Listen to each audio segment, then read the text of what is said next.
അസ്സലാമു അലൈക്കും വറഹ്മത്തുള്ളാഹി വബറകാതുഹു. ഖുർആൻ പ്രഭാതം 36.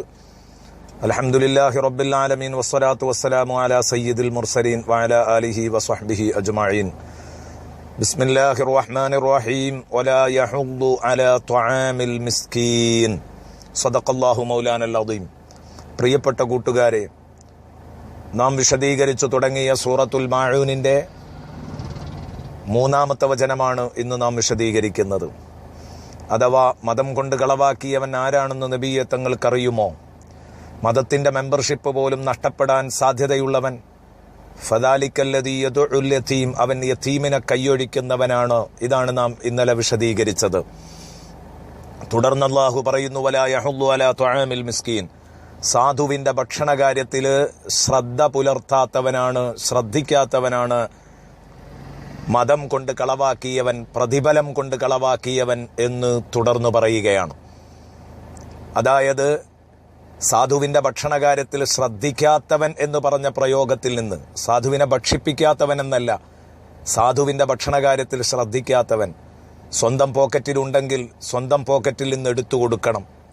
അതില്ലെങ്കിൽ എൻ്റെ കയ്യിൽ ഒന്നുമില്ല, എനിക്കെൻ്റെ ജീവിതത്തിന് തന്നെ അതിൻ്റെ രണ്ടറ്റം കൂട്ടിമുട്ടിക്കാൻ ഞാൻ പ്രയാസപ്പെടുകയാണ്, അല്ലെങ്കിൽ എനിക്ക് എൻ്റെ കയ്യിൽ സ്വന്തം ജീവിതത്തിനുള്ള വകയേ ഉള്ളൂ, അതുകൊണ്ടിനി ഞാൻ മറ്റാരെയും നോക്കില്ല എന്ന് പറഞ്ഞൊഴിഞ്ഞു മാറാൻ പറ്റില്ല.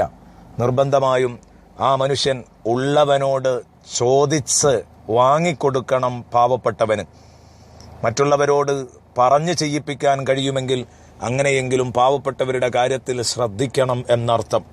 വലാ യഹുദ്ദു അലാ തുആമിൽ മിസ്കീൻ. അല്ലാഹു റബ്ബുൽ ഇസ്സത്ത് അവന്റെ വിശുദ്ധ ഖുർആനിൽ പറയുന്നത് കാണാം, അലം നജ്അൽ ലഹു ഐനൈനി വലിസാനം വശഫതൈൻ. മനുഷ്യന് സുന്ദരമായ 2 കണ്ണുകൾ ഞാൻ കൊടുത്തില്ലേ, നാവും നാക്കും 2 അധരങ്ങളും നാം അവന് നൽകിയില്ലേ, സംസാരിക്കാൻ പറ്റുന്ന. കാണാൻ കണ്ണും സംസാരിക്കാൻ നാക്കും ചുണ്ടുകളുമൊക്കെ നൽകിയത് എന്തിനാണ്? ശേഷം അല്ലാഹു പറയുന്നു, ഫലഖ്തഹമൽ അഖബ. ഇങ്ങനെയൊക്കെയായിട്ടും എന്തുകൊണ്ട് ആ മനുഷ്യൻ കടമ്പ കടക്കാൻ തയ്യാറാകുന്നില്ല? അവന്റെ ഉത്തരവാദിത്തം വലിയൊരു കടമ്പ കടന്നു തീർക്കലാണ്. ആ കടമ്പ കടക്കാൻ എന്തുകൊണ്ട് മനുഷ്യൻ തയ്യാറല്ല എന്ന് അല്ലാഹു ചോദിക്കുകയാണ്. എന്നിട്ട് അല്ലാഹു ചോദിച്ചു, വമാ അദ്റാകമൽ അഖബ. ഏതാണ് ആ കടമ്പ എന്ന് നബിയെ തങ്ങൾക്കറിയുമോ?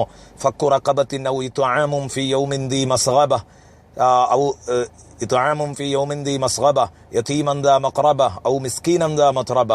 അതെ, കടമ്പ കടക്കുക എന്ന് പറഞ്ഞാൽ പാവപ്പെട്ടവരെ സഹായിക്കലാണ്, കുടുക്കിൽ നിന്ന് രക്ഷപ്പെടുത്തി കൊടുക്കലാണ്. പട്ടിണിയുള്ള നാളുകളിൽ യതീമനും അനാഥക്കും അതുപോലെ തന്നെ അഗതിക്കുമൊക്കെ ഭക്ഷണം നൽകലാണ് എന്ന് അല്ലാഹു റബ്ബുൽ ഇസ്സത്ത് പറയുന്നു. അപ്പോൾ അതിന്റെ അർത്ഥം എന്താണ്? ഞാൻ മനുഷ്യന് കണ്ണ് നൽകിയത് ആരാണ് സമൂഹത്തിൽ കഷ്ടപ്പെടുന്നത് എന്ന് കണ്ടു മനസ്സിലാക്കാനാണ്. കണ്ടു മനസ്സിലാക്കിയിട്ട് സ്വന്തം പോക്കറ്റിലുണ്ടെങ്കിൽ എടുത്തു കൊടുത്ത് പ്രശ്നം പരിഹരിക്കണം. അതില്ലെങ്കിലോ വലിസാനം വശഫതൈൻ, അതിനാണ് മനുഷ്യന് ഞാൻ നാക്കും ചുണ്ടും നൽകിയത്. നിന്റെ കയ്യിലില്ലെങ്കിൽ ഉള്ളവനോട് ചോദിച്ചു വാങ്ങിക്കൊടുക്കണം. നിന്റെ നാവ് കൊണ്ട് നീ ചോദിച്ചു വാങ്ങിക്കൊടുക്കണം. അങ്ങനെയെങ്കിലും സഹായിക്കണം, എങ്കിലേ ഉത്തരവാദിത്തം വീടുകയുള്ളൂ എന്നർത്ഥം. ഇനി അതാ അല്ലാഹു തആല വലാ യഹുദ്ദു അലാ തുആമിൽ മിസ്കീൻ എന്നതിൽ മറ്റൊരു കാര്യവും കൂടെ നമ്മെ സൂചിപ്പിക്കുന്നു. അലാ ഈ തുആമിൽ മിസ്കീൻ, സാധുവിനെ ഭക്ഷിപ്പിക്കുന്ന കാര്യം ശ്രദ്ധിക്കാത്തവൻ എന്നല്ല, സാധുവിന്റെ ഭക്ഷണകാര്യത്തിൽ ശ്രദ്ധിക്കാത്തവൻ എന്നാണ്. ഈ തുആം എന്ന് പറയുമ്പോൾ, ഭക്ഷിപ്പിക്കുക എന്ന് പറയുമ്പോൾ നമ്മുടെ ഔദാര്യമായി കൊടുക്കുകയാണോ എന്ന് തോന്നും. അല്ല, നീ സാധുവിന് കൊടുക്കുന്ന ഭക്ഷണം നിന്റെ ഔദാര്യമല്ല, മറിച്ച് പാവപ്പെട്ടവന്റെ അവകാശമാണ്.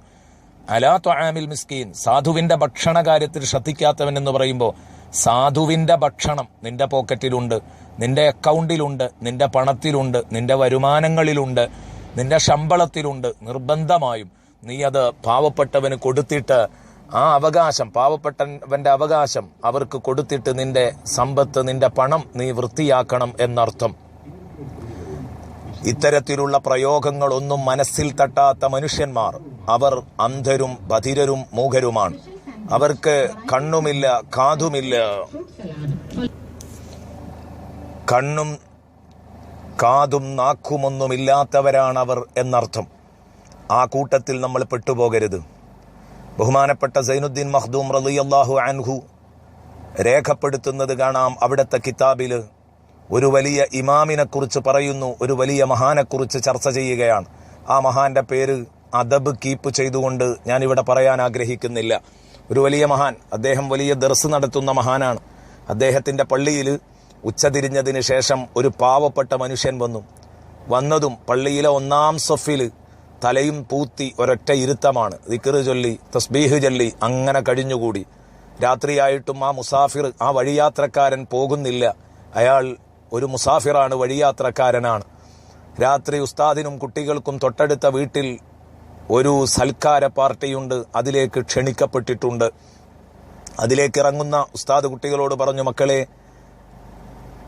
ഉച്ചതിരിഞ്ഞു വന്നിരിക്കുന്ന ആ പാവപ്പെട്ട മനുഷ്യനെ, പള്ളിയിലുള്ള ആ മനുഷ്യനെ നിങ്ങൾ കൂട്ടിക്കോളൂ. നമ്മൾ പോകുന്ന വീട്ടിൽ നിന്ന് അദ്ദേഹത്തിനും നമുക്ക് ഭക്ഷണം വാങ്ങിക്കൊടുക്കാം. മക്കൾ ചെന്ന് വിളിച്ചപ്പോൾ, മുതഅല്ലിമീങ്ങൾ വിദ്യാർത്ഥികൾ ചെന്ന് വിളിച്ചപ്പോൾ അദ്ദേഹം പറഞ്ഞു, വേണ്ട മക്കളെ, എനിക്ക് വലിയ ഭക്ഷണത്തിന്റെ ഒന്നും ആവശ്യമില്ല. എനിക്കെന്തെങ്കിലും ഒന്ന് തരണമെന്ന് നിങ്ങൾക്ക് നിർബന്ധമുണ്ടെങ്കിൽ എനിക്ക് നിങ്ങളോടൊന്നേ പറയാനുള്ളൂ. എൻ്റെ പ്രിയപ്പെട്ട മക്കൾ വരുമ്പം ഒരൽപ്പം പൊടിയരിക്കഞ്ഞി, കുറിയരിക്കഞ്ഞി വേണമെങ്കിൽ നിങ്ങൾ കരുതിക്കോളൂ എന്ന് പറയുകയാണ്. ഇത് കേട്ട ഉടനെ തന്നെ മക്കൾ ഉസ്താദിനോട് വന്ന് ഈ വിവരം പറഞ്ഞപ്പം കുട്ടികളോട് ഉസ്താദ് പറഞ്ഞു, നിങ്ങൾ പോരൂ, അദ്ദേഹത്തിന് നല്ല ഭക്ഷണമൊന്നും പറ്റില്ല, അദ്ദേഹത്തിന് കഞ്ഞിയേ വേണ്ടതുള്ളൂ, എങ്കിൽ അവിടെ ഇരിക്കട്ടെ എന്ന് പറഞ്ഞ് അവഗണിച്ച് ഇങ്ങ് പോരുകയാണ്. അന്ന് രാത്രി അവർ ഭക്ഷണം കഴിഞ്ഞ് സൽക്കാരമൊക്കെ കഴിഞ്ഞ് ഉസ്താദ് സ്വവസതിയിൽ, സ്വന്തം വീട്ടിൽ പള്ളിക്ക് തൊട്ടടുത്ത് വന്ന് കിടന്നുറങ്ങുകയാണ്. രാത്രിയിൽ ഒരു സ്വപ്നം കാണുന്നു. പ്രവാചകന്മാരുടെ പട, 1,24,000 വരുന്ന പ്രവാചകന്മാർ. അതിന്റെ മുൻനിരയിൽ ലോകത്തിന്റെ മുത്ത് മുഹമ്മദുർ റസൂലുള്ളാഹി സ്വല്ലല്ലാഹു അലൈഹി വസല്ലമ തങ്ങളുമുണ്ട്. അവരുടെ അടുത്ത് ചെന്നിട്ട് അസ്സലാമു അലൈക യാ റസൂലല്ലാഹ് എന്ന് വളരെ ബഹുമാനപൂർവ്വം നമ്മുടെ നബിക്ക് സലാം ചൊല്ലിയപ്പം അള്ളാഹുവിന്റെ റസൂല് മുഖമങ്ങ് തിരിച്ചു. മറു സൈഡിലൂടെ ചെന്നിട്ട് അദ്ദേഹം വീണ്ടും സലാം പറഞ്ഞു. മുത്തുനബി മുഖം അവിടെ നിന്ന് ഓപ്പോസിറ്റ് സൈഡിലേക്ക് വീണ്ടും തിരിച്ചു. ആ സമയത്ത് ഈ ആലിമ് പൊട്ടിക്കരഞ്ഞുകൊണ്ട് ചോദിച്ചു, അല്ലയോ റസൂലേ, ഞാനൊരു സലാം പറഞ്ഞിട്ട് അങ്ങയത് മടക്കാതിരിക്കാൻ കാരണമെന്താണ്? ആ സമയത്ത് മുത്തുനബി പറഞ്ഞു, വേണ്ട, നിന്റെ സലാം എനിക്ക് വേണ്ട. എന്റെ ഉമ്മത്തികളിൽപ്പെട്ട ഒരു പാവപ്പെട്ട മനുഷ്യൻ ഒരു കുഞ്ഞിക്കൈയിൽ കഞ്ഞിയല്ലേ ചോദിച്ചുള്ളൂ, വലിയ ഭക്ഷണമൊന്നും ചോദിച്ചില്ലല്ലോ, അതുപോലും കൊടുക്കാതെ ആ പാവപ്പെട്ട മിസ്കീനെ അവഗണിച്ചു കളഞ്ഞ, പാവപ്പെട്ട ഒരു ഉമ്മത്തിയെ അവഗണിച്ചു കളഞ്ഞ നിന്റെ സലാം എനിക്ക് വേണ്ട, എനിക്ക് മടക്കാൻ സൗകര്യമില്ല എന്ന് പറഞ്ഞ് റസൂലുള്ളാഹി സ്വല്ലല്ലാഹു അലൈഹി വസല്ലമ തങ്ങൾ സ്ഥലം വിട്ടു. അദ്ദേഹം സ്വപ്ന ലോകത്ത് നിന്ന് ഞെട്ടി ഉണർന്നു. വസ്ത്രം മാറി അദ്ദേഹം നേരെ വരുന്നു പള്ളിയിലേക്ക്. പള്ളിയുടെ അകത്ത് വന്നപ്പം മുസാഫിറിനെ കാണുന്നില്ല, സാധുവിനെ കാണുന്നില്ല. സൈഡിലേക്ക് ഇറങ്ങി നോക്കിയപ്പോൾ അദ്ദേഹം ചെരുപ്പ് ധരിച്ച് വേഗം നടക്കുകയാണ്. ആ സമയത്ത് ഇദ്ദേഹം പിന്നാലെ ഓടിയിട്ട് പറഞ്ഞു, നിൽക്കൂ മനുഷ്യ, ഓ മനുഷ്യ, അവിടെ നിൽക്കൂ, നിങ്ങൾക്ക് എന്തു ഭക്ഷണം വേണമെങ്കിലും ഞാൻ തരാം. അയാൾ തിരിഞ്ഞു നിന്നുകൊണ്ട് പറഞ്ഞു, വേണ്ട വേണ്ട, നിങ്ങൾ തന്നെ തിന്നോളൂ. ഒരു കുഞ്ഞിക്കൈയിൽ കഞ്ഞിക്ക് 1,24,000 പ്രവാചകന്മാരുടെ റെക്കമെൻഡ് വേണ്ടേ? എന്നിട്ട് വേണ്ടേ അത് കിട്ടാൻ? എനിക്ക് വേണ്ടാഞ്ഞിട്ടാണ്. സുബ്ഹാനല്ലാഹ്. അപ്പോഴാ മനസ്സിലാക്കിയത് ഇത് കേവലം ഒരു സാധുവല്ല, ഉള്ളിൽ കടമ്പുള്ള സാധുവാണ്. ഇദ്ദേഹം അള്ളാഹുവിന്റെ ആരിഫീങ്ങളുടെ ലിസ്റ്റിൽപ്പെട്ട ഒരാളാണ് എന്ന് ബോധ്യപ്പെടുന്നത് അവിടെയാണ്. സുബ്ഹാന മൻ ജല്ല ജലാലു. എന്റെ പ്രിയപ്പെട്ട സഹോദരങ്ങളെ, നിങ്ങൾ മനസ്സിലാക്കണം, ബഹുമാനപ്പെട്ട മഖ്ദൂം തങ്ങൾ എഴുതുകയാണ്, അതിന്റെ ശേഷം ആ ആലിം ഒരൊറ്റ പാവപ്പെട്ടവനെയും അവഗണിച്ചിട്ടില്ല, ഒരു സാധുവിനെയും അവഗണിച്ചിട്ടില്ല. അള്ളാഹു സാധുക്കളെ സംരക്ഷിക്കുന്ന, സാധുക്കളുടെ കാര്യം ശ്രദ്ധിക്കുന്ന ഉത്തമ വിഭാഗങ്ങളിൽ അള്ളാഹു എന്നെയും നിങ്ങളെയും